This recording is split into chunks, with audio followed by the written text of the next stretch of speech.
Imagine that your parents promise you, I don't know, a trip to Disneyland, or they promise to buy you those really cool shoes that you want from the store. Now imagine that you have to wait 25 years for that trip or for those shoes.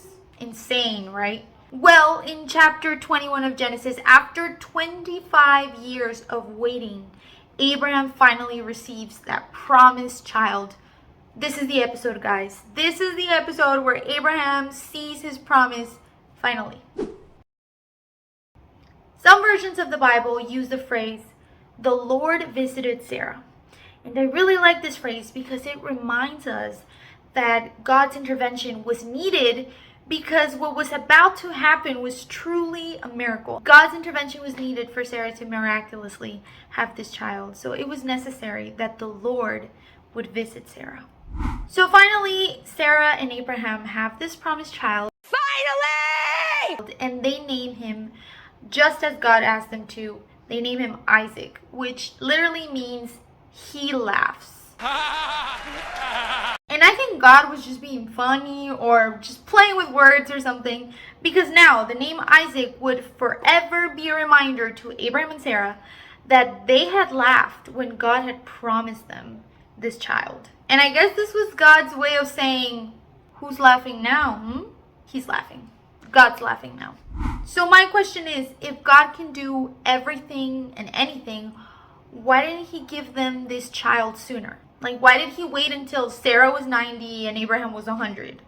We could have avoided the whole Hagar situation, if you know what I mean. But the answer to this is that God's timing is perfect. He did this 100% intentionally. He did this because he wanted to prove not only to Abraham and Sarah, but to everyone around them that he was the true God and that he was with Abraham and his family. Because I am so sure that anyone that heard about Abraham and Sarah having a kid or just saw these two old people with that baby would be in awe. I mean, look at us now. We're still in awe talking about this story. God demonstrated his power through Abraham and Sarah. Think about it. When God promises something and it seems like he's taking a long time or that the situation isn't really favorable, consider the possibility that he will try to glorify himself through you. That you will be that living testimony of his power. And don't worry about it. Don't worry about it. Don't worry about it, sweetheart. Just like he did with Abraham and Sarah, God will do what he promised in your life in his perfect timing. No matter how strange it seems, trust me, his plans are perfect.